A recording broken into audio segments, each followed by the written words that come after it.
Hey guys, it is me again, Curtis, aka Poet. Now, when I recorded my poem Honesty, Hope, and Faith, it was a poem purposely recorded with a shade or in the darkness, but it represented coming out of a darkness into the light.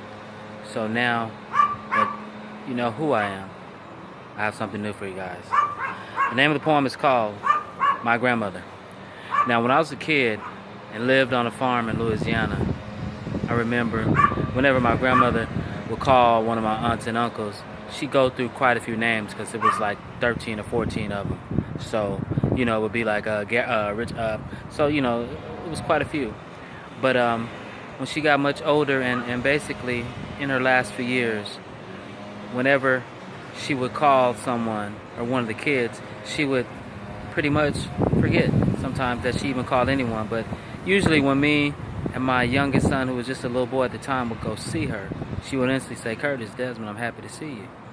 And then before we left, she would always say, "I love you."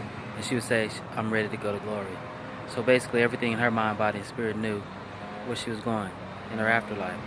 And then finally when she did pass, she looked like she was sleeping. So my youngest aunt, who passed soon after her of breast cancer, and one of the only siblings, or the only sibling to have passed, she said, "Curtis, you should write a poem and say at Mama's funeral." And so it was the easiest poem I ever did in my life because it was already in my heart. All I had to do was take all these stories that I heard as a child and form them into a poem. So the poem was called My Grandmother. And it says, my grandmother is responsible for generations of dark hair and wide face, men with their own style and women with their own type grace. Unlike her father, who stood almost 7 foot in stature, she's still a little under 5 feet, but I bet you she could catch you. When challenged to a race by one of your siblings close on your heels, you could hear her voice ring, "Baby boy, you're not faster than me, but if I catch you, surely a butt I'd be." A true Southern woman in every aspect, love, patience, and endurance. Although love wasn't a common word down in the woods or up on Bear Lake Road, the need for it existed in the back of our minds as time unwound. The new generation of her bloomed as we blossomed. Fried pies and hoe cakes, lots of Easter eggs on that holiday she'd make. Each day in the kitchen she'd spend preparing breakfast, dinner, and supper for 13 children. No more scaling of the fish or cleaning chitlins. My granny's in glory now. Can't you hear the gates chimes ring? Sitting next to Willie Hunter, a sharecropper with a dream. Now, Willie Hunter was my grandfather, who was a different grandfather to me than he was father to my mom and her brothers and sisters. Apparently, he was kind of abusive to them. But the grandfather I knew took me to town with him every Saturday to do groceries. He'd always buy me a bag of Tom's chips and a honey bun, and literally he couldn't read very well, so he took me everywhere with him as a very young child to read the signs and to pay the grain bills and to pay the electric bills and just, I think, for overall company. That was the grandfather I knew. So the abuse stopped.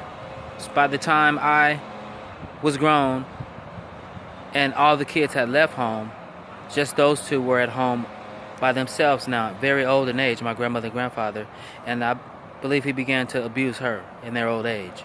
And once my mom and a few of her brothers found out, they knew my grandfather went to church every Sunday.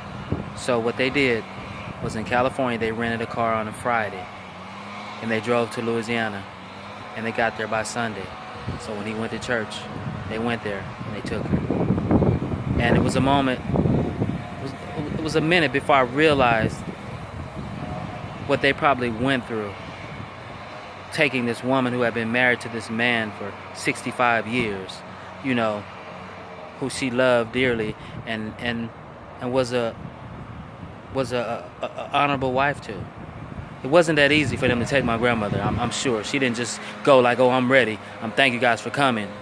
So, and then I put myself in the place of my grandfather. It was like an out-of-body experience, thinking about him coming home from church, opening the door, taking off his hat, already talking to Liza. That's what he called her, Liza, but my grandmother's name was Eliza. Talking to her. And how long was it before he realized that she wasn't answering?